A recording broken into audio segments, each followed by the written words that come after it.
Welcome back, slackers. How's everybody doing? Just wanted to touch a little base with you guys on all the crazy stuff that's been going on. So this is statistics, so I'd be doing a huge disservice to all of you not discussing it. But right now, currently, as of yesterday, the governor closed school through April 29th.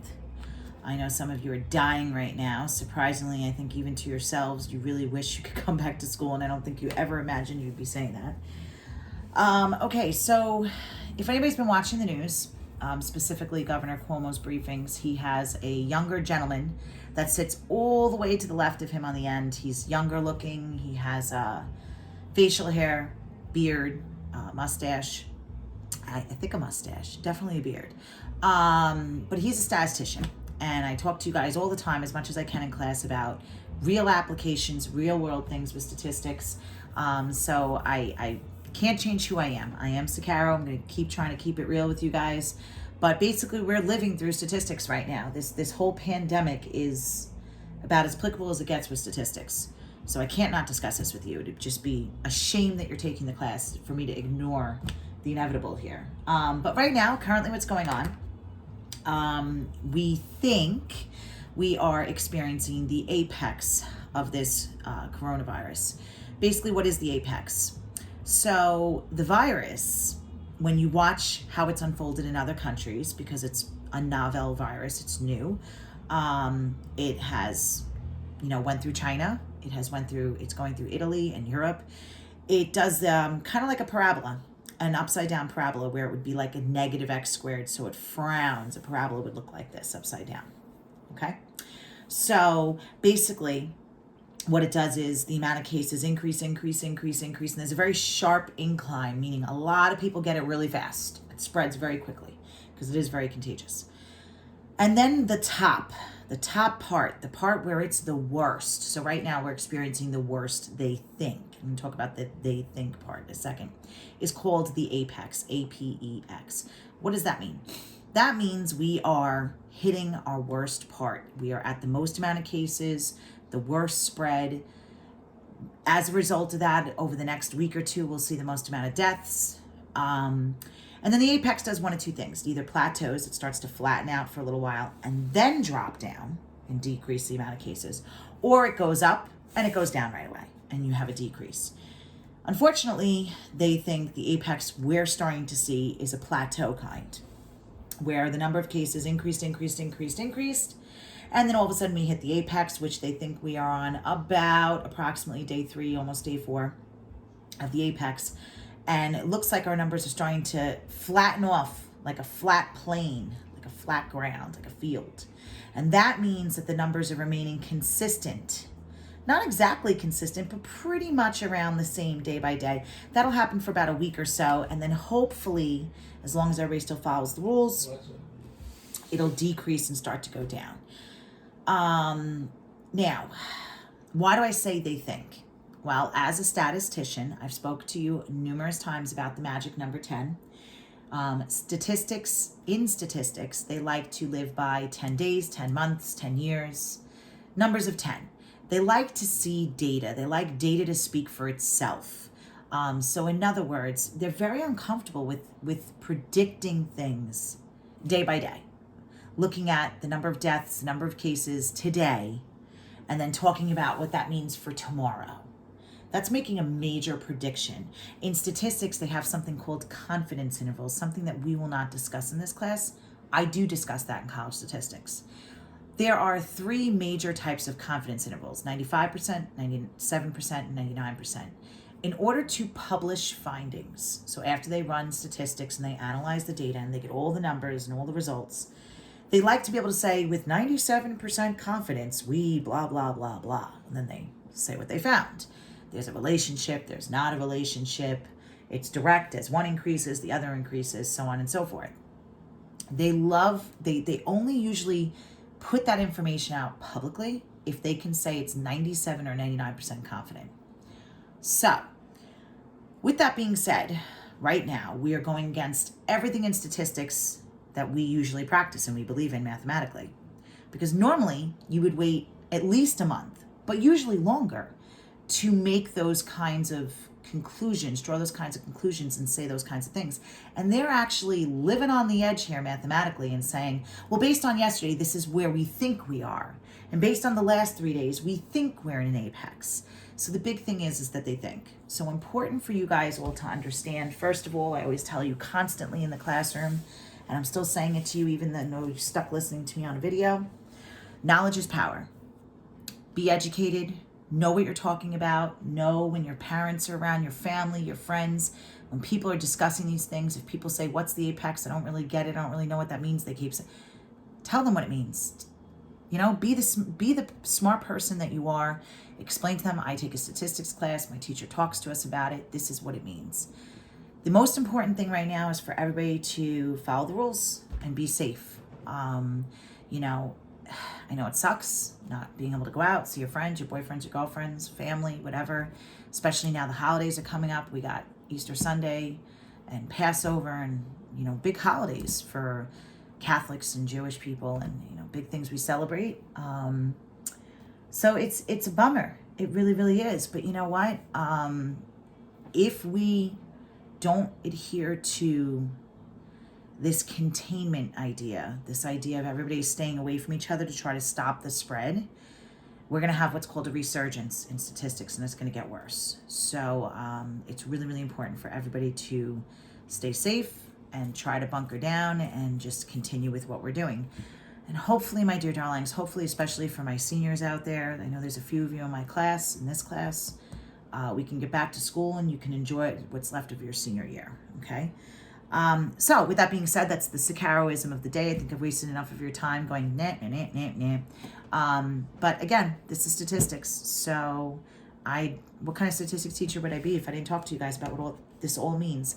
And if we were in class, I know every single day you guys would be asking me questions about it and you'd want to talk about it. And I'm sure you've been dying to talk about it. So hopefully some of this clear some of it up for you. And like I said, you guys have ways to reach out to me on Canvas and on Remind, so please feel free to do so if you still have questions. All right, my darlings?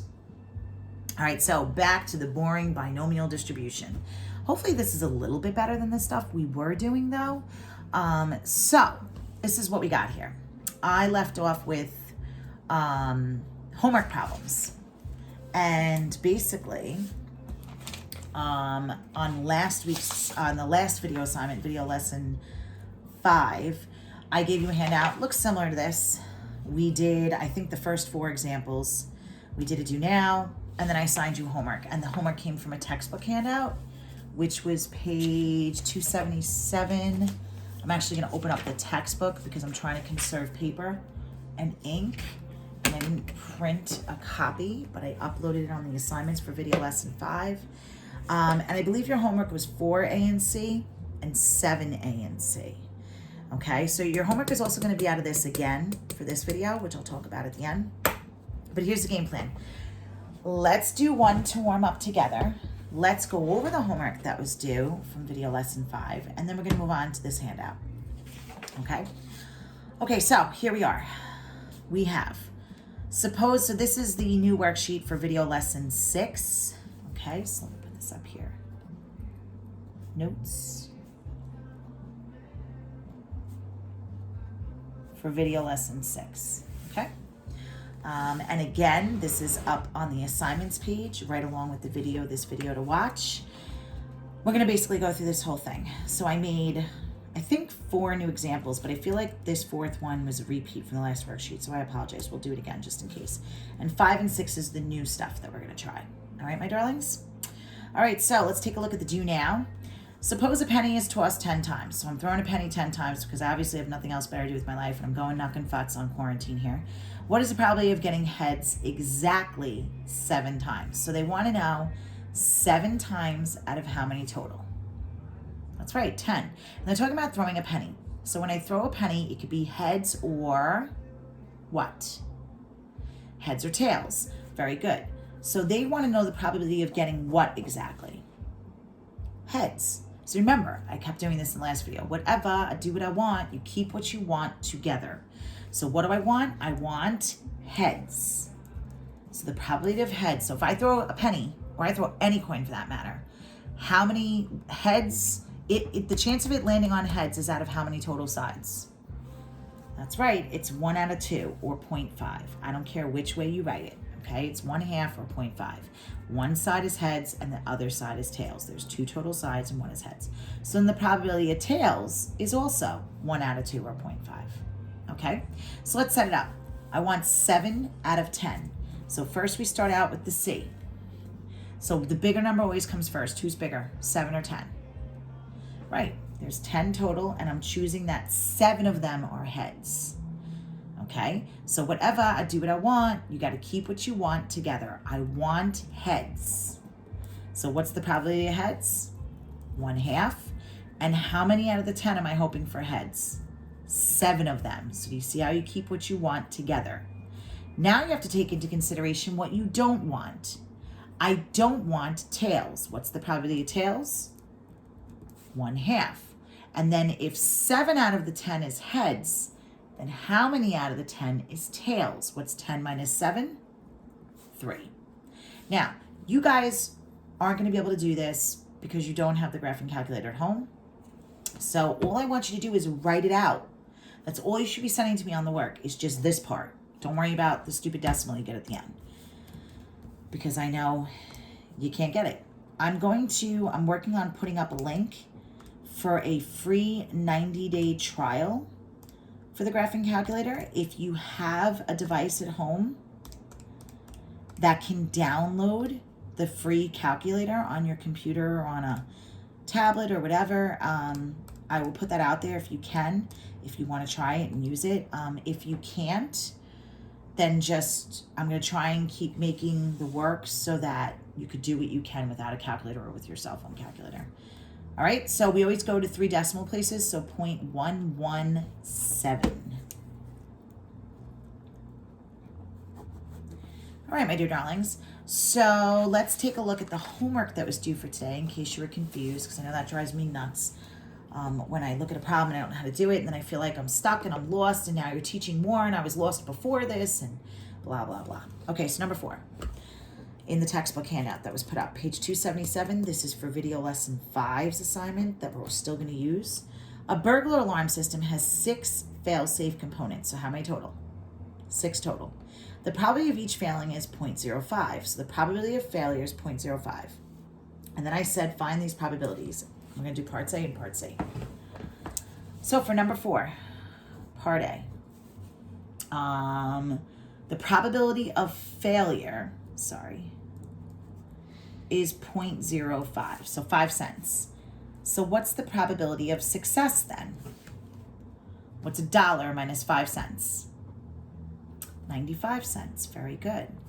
Okay, so whatever, I do what I want. You got to keep what you want together. They want the probability that 3 will fail. So they want the probability of failure for part A.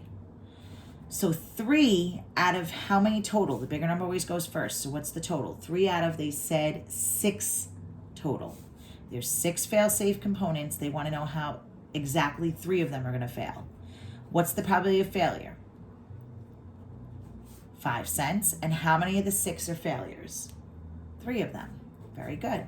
Now let's talk about success, because you have to take into consideration what you don't want. Always do what you want first, because I want what I want, when I want it, and how I want it.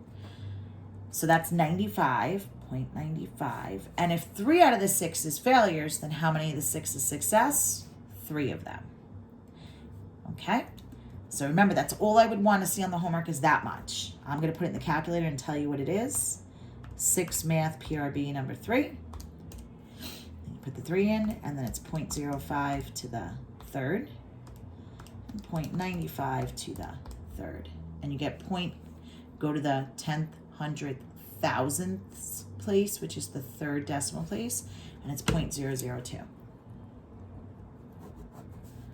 right, so that's for exactly 3. For part C, it says none of them will fail. So we want no failures now. So we still want failures though. So out of the 6 total, if none of them are failing, what am I going to write? 6Z. What number represents nothing? That's right, 0. All right, so what's the probability of failure? 0.05. And how many out of the 6 am I saying are going to fail? None of them. All right, so now you have to take into consideration what you don't want, which is success, and that's 0.95. And if none of them fail, then how many of them are successful out of the 6? All 6 of them. Okay, so if I put that in the calculator now, I cheat with the graphing calculator. I scroll up, recall what I just put in, and I just change a couple of numbers. So 6C 0, 0.05 to the 0, 0.95 to the 6th, and it's 0.735. All right, hopefully that cleared up questions on number 4. And I believe the next question I asked you to do is 7A and C. So driving to work alone. It is reported that 77% of workers aged 16 and over drive to work alone. Choose 8 workers at random, so that's the total 8. Find the probability that part A says all of them drive to work alone. So the probability that they drive alone is 77%. How do I write that as a decimal? That's right, it's 0.77. So what's the probability? Remember, if I put the line over it, that means not alone, or they drive with somebody. What's 100 minus 77? That's right, 0.23, 23%. So for part A, all of them drive to work alone, all, how many?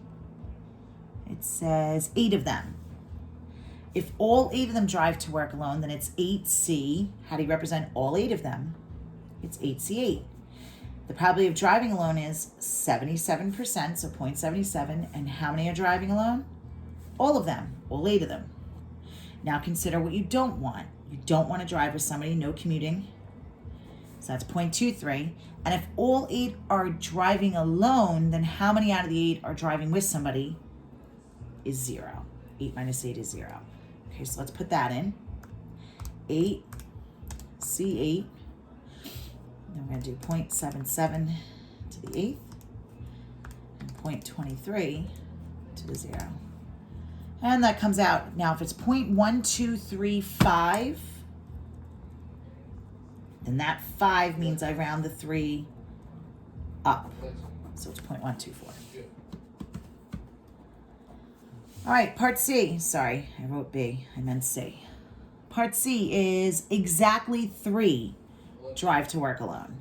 So now out of the 8, how many are driving alone? 3 of them. So it'd be 0.77 to the 3rd. And then 0.23, what's 8 minus 3? To the 5th.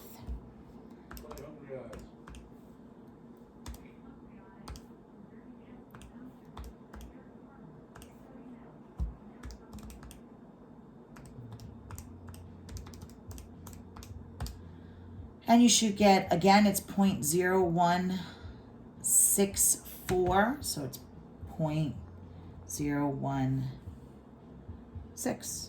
All right, darling, so that's going to go over the homework. Now let's go to the worksheet for today. All right, so here we go. Example 1. The population of a large city is 60% African American. A jury of 12 is selected at random from the citizens of the city. What is the probability that exactly 3 African Americans are selected? Okay, so 3 out of the 12. So how do I set up my C? The bigger number always goes first. If it's 3 out of the 12, who's bigger? That's right, it's 12C3. And what's the probability of African American? I'm going to write AA. If it's 60%, how do you write that as a decimal? 0.6, very good. So the probability of not African American, what's $1 minus 60 cents? That's right, it's 40 cents. Okay, so whatever, I do what I want. Let's keep what we want together. We want the probability that they're African American, which is what? 0.6. How many out of the 12 are they saying is African American? 3 of them. Now consider what you don't want. If it's not African American, it's 0.4. And if 3 out of the 12 is African American, then how many out of the 12 is not African American? What's 12 minus 3? That's right, it's 9. So let's put that in.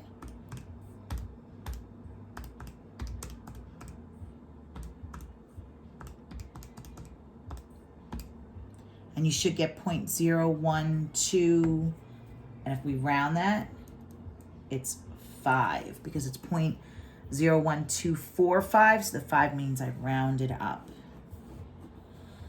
All right, the next one. Suppose for the purpose of argument that 20% of the otters in a large aquatic community are infected with the parasite. A biologist samples 16 otters at random, so 16 total. What is the probability that exactly 10 of them are infected with the parasite? Oh my Lord.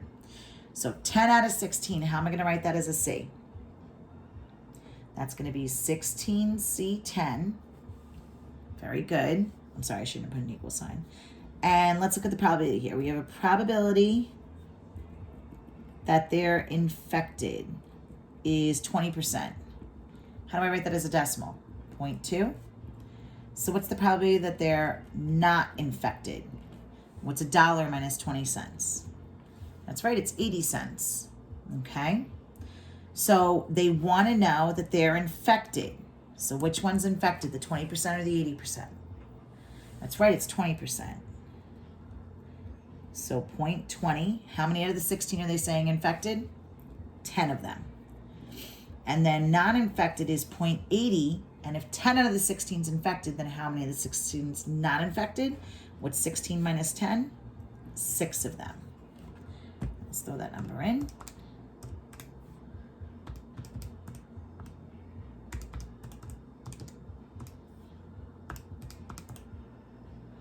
And I can't stress this enough. All I want you to do is show this part. I did something wrong. 16C10, 0.2 to the 10th, 0.8 to the 6th. Hold on.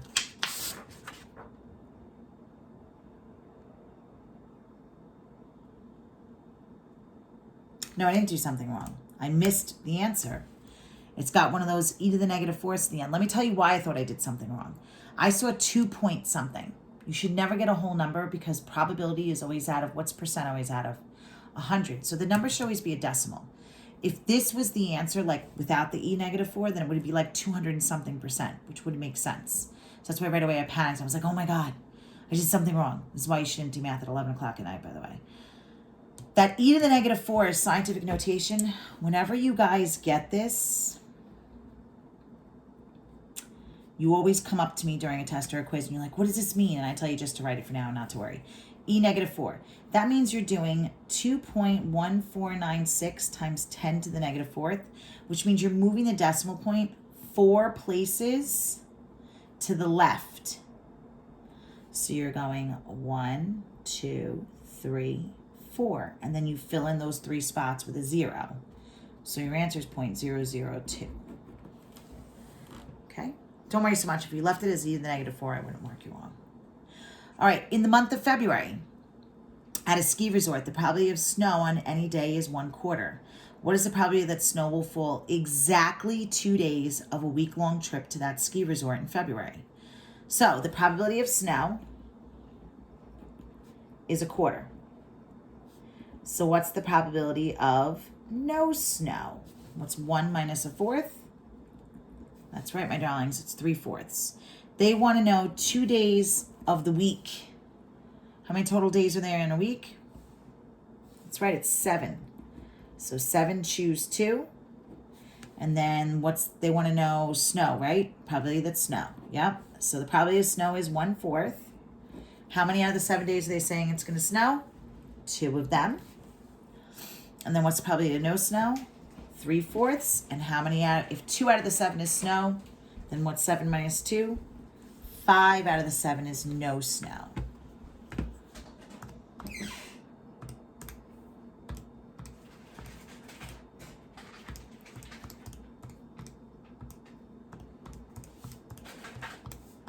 And it looks like that's 0.311.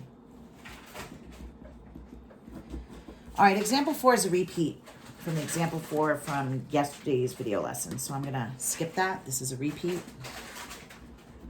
Okay, let's look at 5 and 6. This is the new stuff.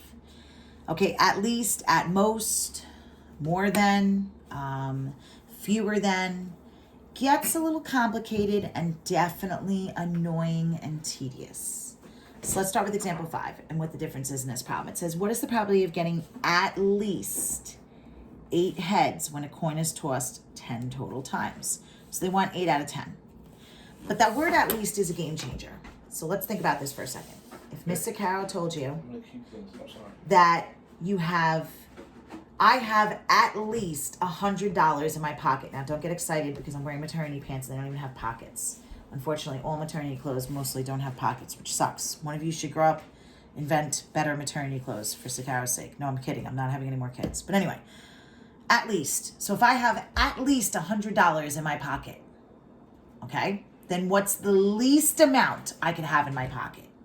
If I have at least 100, what's the least? Now think about what the word least means. Is least more or is least less? If that's the least amount I can have, does that mean I have the most is 100? Or if the least amount is, that's the smallest it could be. Miss Sicaro has at least $100 in her pocket. Could I have nothing in my pocket? No, I said the least amount I can have is 100. That's the smallest amount I can have is 100. Could I have $1,000 in my pocket? Hell yeah, the smallest amount is I can have 100, but I can have more than that. Okay, so that's where it gets tricky. When it says at least, it could be that number or more. When you see the word at most, that's the most it could be. The most it is that number, but it could be anything less than that. Like if I said to you, I have at most $100 in my pocket. Well, the most I can have is 100. Could I have nothing? I can have nothing in my pocket, which is actually the truth. I have no pockets. All right, so anyway, you got to think about the words. At least means that's the smallest amount. It could start with that number or be anything bigger. At most means that's the most it could be. It could be nothing all the way up to that number. Okay? Now, whenever you hear the word or in probability, what do? Multiply or add? You add, very good. Okay, so I have 10 out of 8, and that's the smallest amount I can have out of the 10. So 10 choose 8. Again, what's the probability of heads? We did that up here. It's 1/2. And how many out of the 10 am I saying I can have? The smallest amount that I can have. 8 of them. Now you got to consider what you don't want. Tails. That's 1/2. And if 8 out of the 10 is heads, then 2 out of the 10 is tails. 10 minus 8 is 2. Or plus, now that's the smallest amount I can have. I could have 8 out of the 10, or I could have 9 out of the 10. And then you got to change the little exponents. 1/2 is heads. How many out of the 10 is heads? 9 of them. How many out of the 10 is tails? 1. Or all 10 of them could be heads. And that's 1/2 to the 10th and 1/2 to the, what's 10 minus 10? 0. So again, it says at least. So the smallest amount I can have is 8. But I could have 8 or 9 or 10. Okay? Because the smallest amount is 8, but I can have 8 all the way up to the maximum, which is 10. So you have to consider all of them and add them up. This is so ungodly annoying. I want to see you try to do this, though. I really, really do. Now, if I put that all in the stinking calculator, I got something like 0.055. I'm not even going to bore you with watching me enter it into the calculator because all I really want you to see you do is set up the work. Now, forget that. Look at example 6. Read it to yourself. Read it and weep.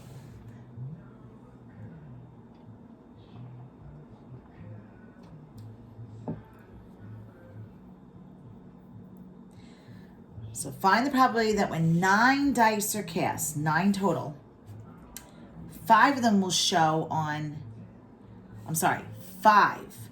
A 5 will show on at most 7 of the 9.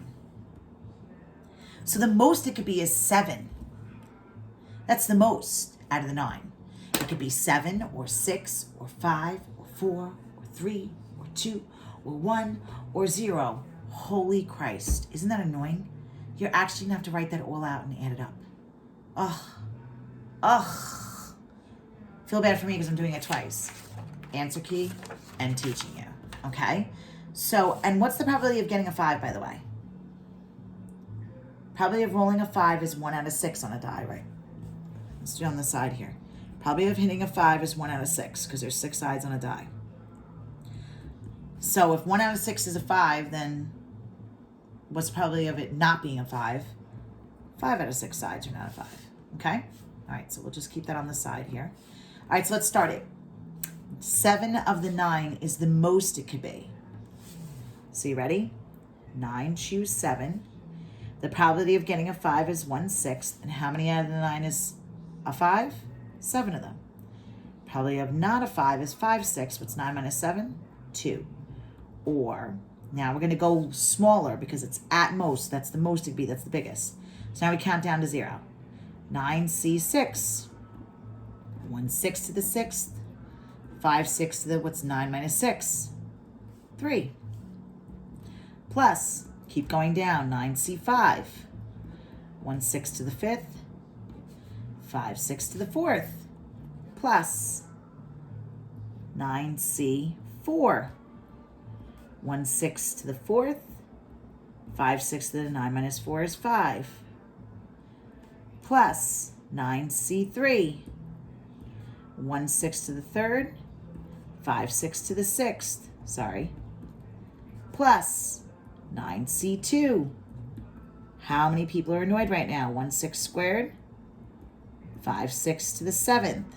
Plus 2 more. 9C1. 1/6 to the 1st. 5/6 to the 8th. Plus the last chance, 9C0. Not 1/6 to the 0. 5/6 to the 9th. Now guess what? That's really friggin' annoying, is it not? Can I tell you there's a way to cheat when it's that many? You could do the other side of it and subtract it from 1. Now, so again, at most means the most it could be is 7, but it could be 7 or 6 or 5 or 4 or 3 or 2 or 1 or none. But putting that all in the calculator and adding it up, I mean, come on. OMG, are you kidding me? So the other way you could do it is you could do the other ones. You could do 9C9 and 9C8, add them up and subtract it from 1, and you'd get the same answer, believe it or not. Why didn't I just do that? Well, because then you'd be confused. If you put this in the calculator, you get one of those E-6 things again. So you move the decimal point 6 places to the left, and you end up getting point, there's 5 zeros and a 4. Holy good Lord, goddamn. Okay, so let's take a look here. On page 277 for homework, what I would like you to do is 4B. Fewer than 2 will fail. So if it's fewer than 2, I want you to think about that would be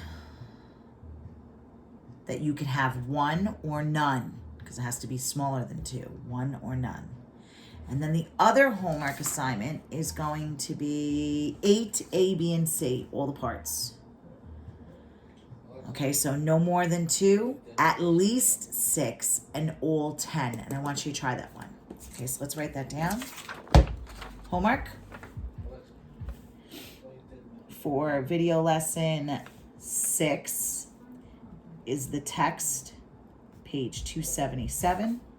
You're going to do number 4, part B, and number 8, parts A, B, and C. Give them a try. Remember, I know you don't have the calculator, but I want you to just write out the setup. All right, my dear darlings? Have a good one. Take care. Brush your hair. Oh, and this work is due Friday. Let's get it done. I'm definitely not assigning homework or an assignment over the weekend because it's Easter weekend. Okay? Have a good one, my darlings.